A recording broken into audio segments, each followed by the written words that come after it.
السلام علیکم ورحمۃ اللہ وبرکاتہ۔ بچوں، آج ہمارا آن لائن سیشن میں دوسرا لیکچر ہے، اور دوسرا لیکچر جو آج ہم نے پڑھانا ہے اور پڑھنا ہے وہ اس کے میں نے آؤٹ لائن جو ہے وہ یہ لکھ دی ہیں۔ دوسرا لیکچر توحید کے بارے میں ہے، اور جو چیزیں آج ہم پورے لیکچر میں پڑھیں گے وہ مختصر طور پہ یہ آپ کے سامنے آ رہی ہیں۔ پہلا عقیدے کا لغوی معنی، پھر اصطلاحی معنی، اور پھر پہلے عقیدے کی اقسام۔ تو اتنے عرصے کے بعد اب ہم اس کا ون بائی ون ترتیب وار وضاحت کرتے ہیں۔ توحید تمام عقائد میں پہلا عقیدہ ہے۔ توحید تمام عقائد میں پہلا عقیدہ ہے۔ اور کیوں پہلا عقیدہ ہے؟ تمام عقائد کون سے ہیں؟ پچھلے لیکچر میں آپ نے سنا تھا کہ عقائد ہمارے 5 ہیں، اور پہلا عقیدہ جو ہمارا ہے وہ توحید ہے، دوسرا رسالت ہے، تیسرا ملائکہ پر ایمان ہے، اور چوتھا فرشتوں پر ایمان ہے، اور پانچواں آسمانی کتابوں پر ایمان ہے۔ تو یہ ہمارے کل 5 عقائد ہیں، ان میں سے پہلا عقیدہ عقیدہ توحید ہے۔ عقیدہ توحید کیوں پہلا ہے؟ اس کا سوال یہ اس لیے میں نے لکھا تھا کہ آپ کو پتہ ہونا چاہیے، کیوں کہ ساری کائنات سے سب سے پہلے اللہ کی ذات ہے، اور اللہ کی ذات نے ہی ہمیشہ رہنا ہے۔ تو اس لیے جو اللہ کی ذات کی تعریف ہوگی، اللہ کی ذات کے متعلق بات ہوگی، وہ بھی سب سے پہلے ہوگی۔ تو اس لیے اس سوال کا بھی جواب ہم نے سیکھ لیا کہ عقیدہ توحید کیوں سب سے پہلے ہے۔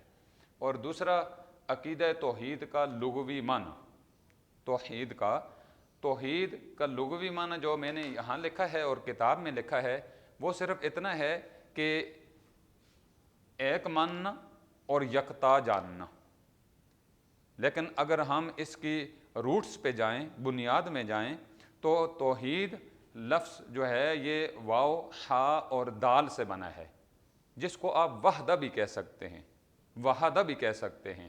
اور توحید سے ہی واحد ہے، توحید سے ہی احد ہے، یہ سارے الفاظ وحدہ کے مادہ سے آگے بنائے گئے ہیں۔ تو وحدہ کا معنی، احد کا معنی، واحد کا معنی، توحید کا معنی ہوگا ایک ماننا اور یکتا جاننا۔ کس کو؟ اللہ رب العزت کی ذات کو۔ پھر دوسرے نمبر پہ ہمارا آ جائے گا توحید کا اصطلاحی معنی۔ توحید کا اصطلاحی معنی کیا ہے؟ سب سے برتر و اعلیٰ ذات جو ساری کائنات کی خالق اور مالک ہستی ہے، اس کے واحد اور یکتا ہونے پر ایمان لانا، اور اسی کو عبادت کے لائق سمجھنا۔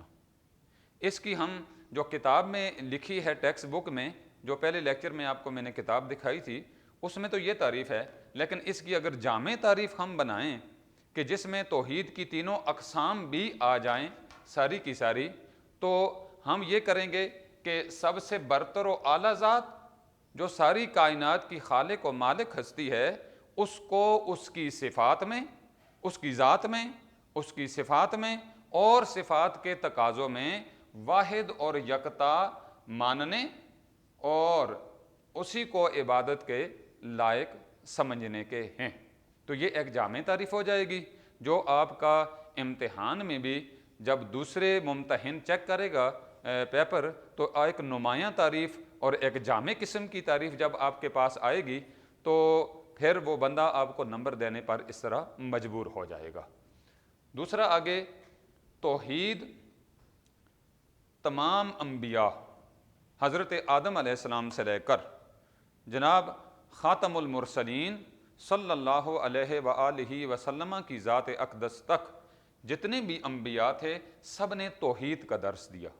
سب نے لوگوں کو یہی بتایا کہ اللہ وحدہ لا شریک ہے، سب کا سب اسی کے عاجز بندے ہیں، اور ساری کائنات کا وہی خالق اور مالک ہے، تو صرف عبادت اسی رب کی ہونی چاہیے۔ پھر توحید کی جو ہے وہ اقسام، توحید کی جو ہے وہ کل 3 قسمیں ہیں۔ توحید کی کل 3 قسمیں ہیں۔ یہ میں آپ کو ذرا تھوڑا سا مینشن بھی کر دیتا ہوں کہ توحید کی 3 اقسام ہیں۔ پہلی قسم کیا ہے؟ توحید فی الذات، توحید فی الذات۔ دوسری قسم ہے توحید فی الصفات۔ تیسری قسم ہے توحید فی العبادات۔ اب ہم ایک ایک کی تعریف کریں گے مختصر طور پہ۔ تو توحید فی الذات، ذات کا مطلب کیا ہوتا ہے؟ یعنی ذات میں توحید، اللہ رب العزت کی ذات میں توحید۔ ذات ہوتی کیا ہے؟ ذات یہ ہوتی ہے کہ انسان کی ذات۔ انسان پھر کس چیز سے مرکب ہے؟ انسان، اس کا ایک سر ہے، یہ ایک باڈی ہے، دھڑ ہے، پھر جو ہے وہ سینہ ہے، پھر 2 ٹانگیں ہیں، پھر 2 بازو ہیں، یہ انسان کی ذات ہوتی ہے۔ لیکن اللہ رب العزت کی ذات کے بارے میں اس قسم کا کوئی تصور نہیں کر سکتا، وہ کسی کی عقل میں نہیں آتا۔ وہ ہاتھ، پاؤں سے، زبان سے، ان چیزوں سے پاک ہے۔ قرآن اور حدیث میں اللہ رب العزت کی چہرے کا ذکر بھی ہے، کہ جیسے فرمایا کل من علیہا فان ویبقى وجہ ربک ذو الجلال والاکرام، کہ تیرے رب کا ہر چیز فنا ہو جائے گی اور تیرے رب کا چہرہ باقی رہے گا۔ الرحمن علی العرش استوى، رحمان عرش پر مستوی ہوا، یعنی برابر ہو کر بیٹھا۔ تو ان چیزوں میں سے بیٹھنے سے اللہ پاک ہے، چہرے سے اللہ پاک ہے، اور ساق کا لفظ بھی ہے قرآن پاک میں، پنڈلی کا۔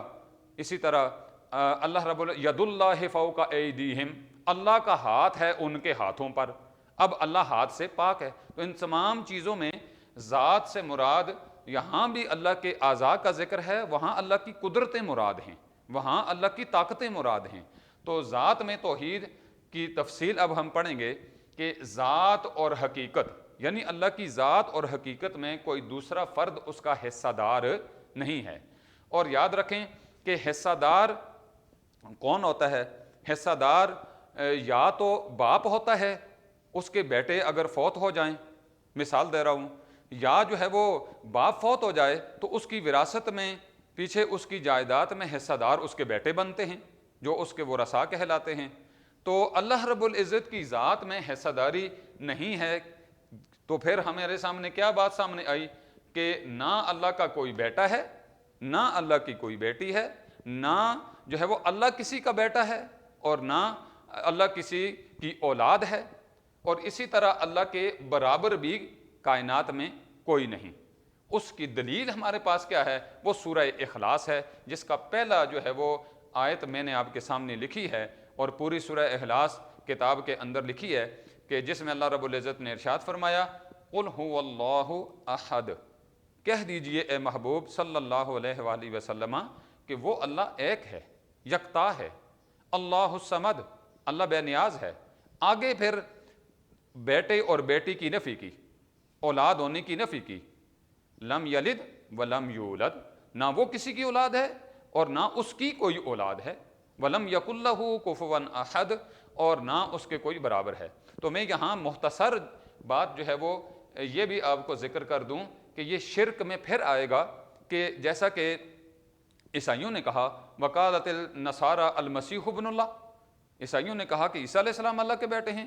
وقالت الیہود عزیر ابن اللہ، اور یہودیوں نے کہا کہ عزیر علیہ السلام اللہ کے بیٹے ہیں، حالانکہ اللہ رب العزت نے فرمایا لم یلد ولم یولد، نہ اس کا کوئی بیٹا ہے اور نہ اللہ کسی کا جو ہے وہ اولاد ہے۔ تو یہ ہے توحید فی الذات کی تشریح۔ دوسرے نمبر پہ ہمارے پاس ہے توحید فی الصفات، اللہ تعالیٰ کی صفات میں وہ یکتا ہے۔ اب صفت کیا ہوتی ہے؟ صفت یہ ہوتی ہے کہ جیسے یہاں پہ میں نے 3 چیزیں لکھی ہیں، علم، سمع اور قدرت۔ کتاب میں کافی ساری چیزیں ہیں، کتاب میں علم بھی ہے، قدرت بھی ہے، سمع بھی ہے، بصر بھی ہے، ارادہ بھی ہے، اسی طرح بے شمار صفات ہیں اللہ رب العزت کی۔ اگر دیکھنی ہوں تو قرآن پاک کا جو پہلا پیج ہوتا ہے کاٹھی کے ساتھ، جو بائنڈنگ کے ساتھ ہوتا ہے، اس میں اللہ کے 99 صفاتی نام لکھے ہوئے ہیں۔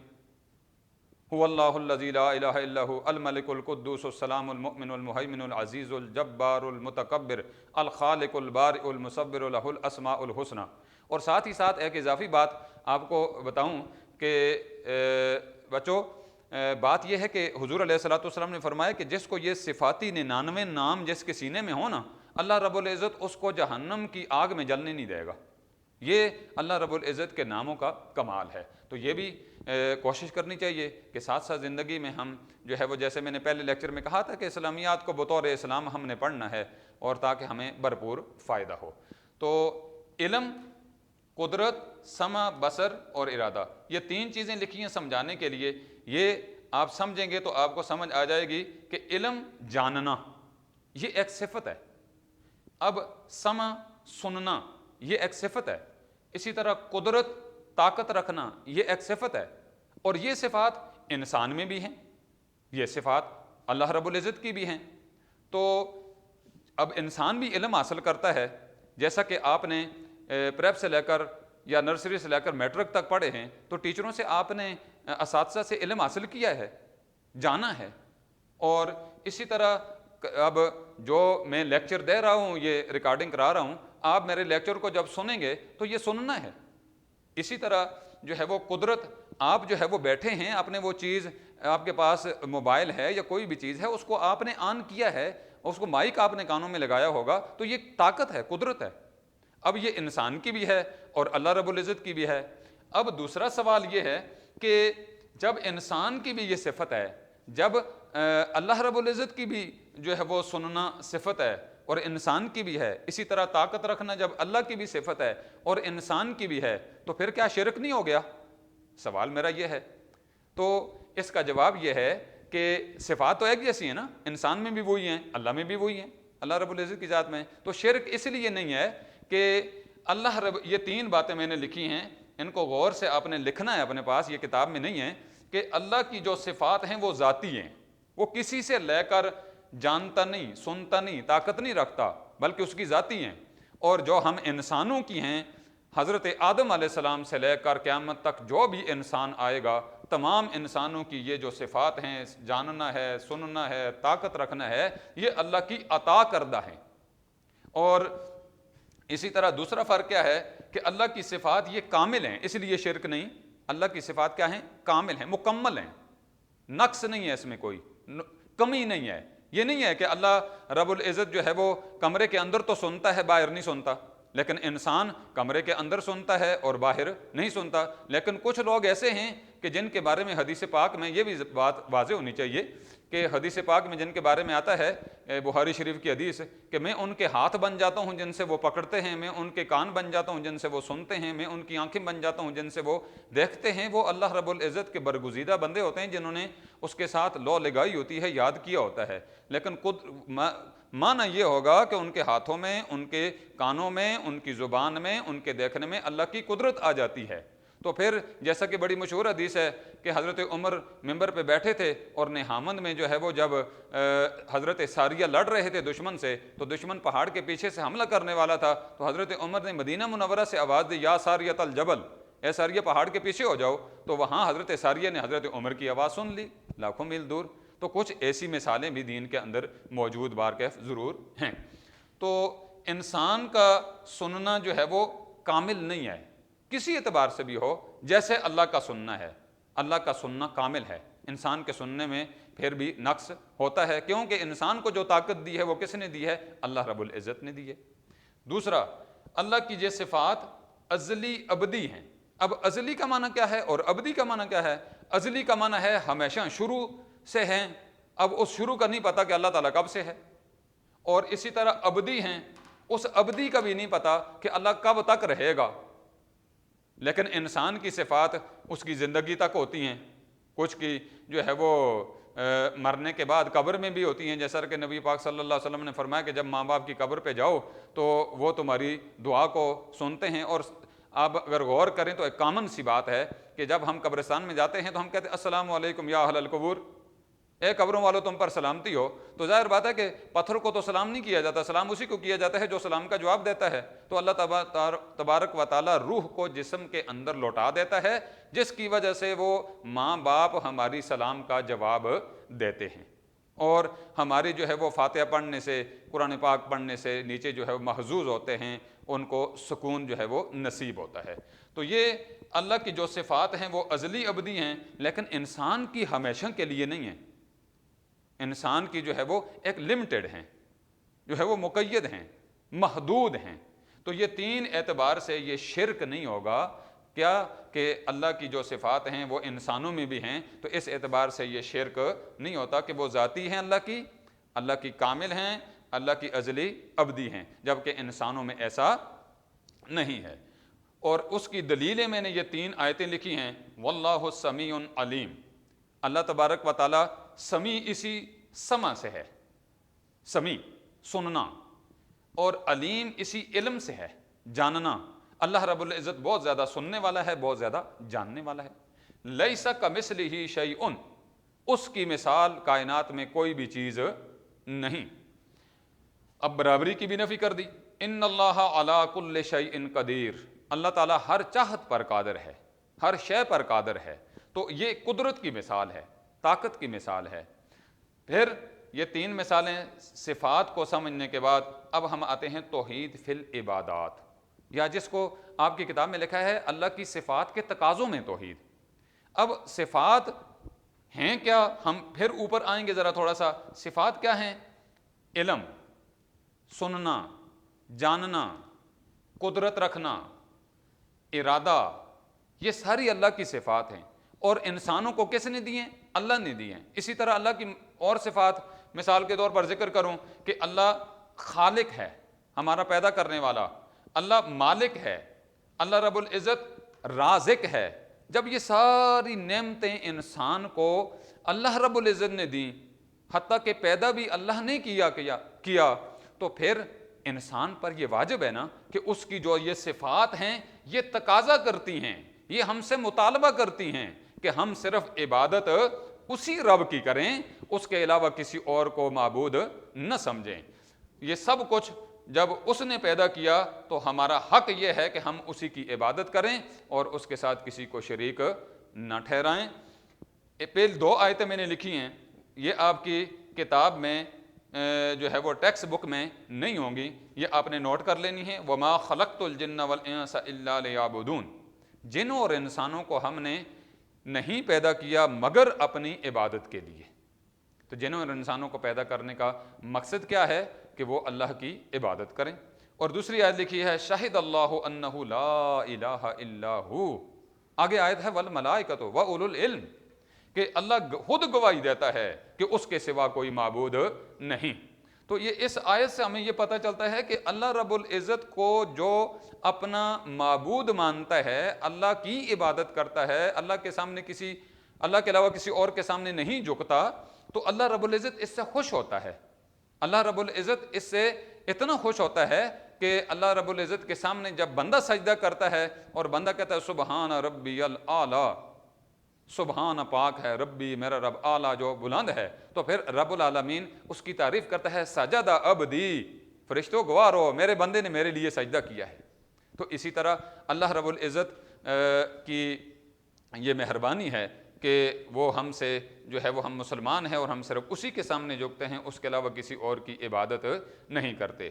تو آج بچوں ہم نے جو پڑھا ہے اس کا میں خلاصہ بیان کر دوں کہ ہم نے آج جو چیز پڑھی ہے وہ جو ہے وہ پہلا عقیدہ، لغوی اصطلاحی معنی اور توحید کی اقسام۔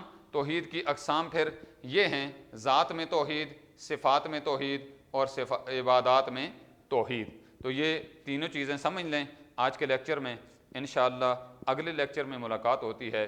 فی امان اللہ، اللہ حافظ۔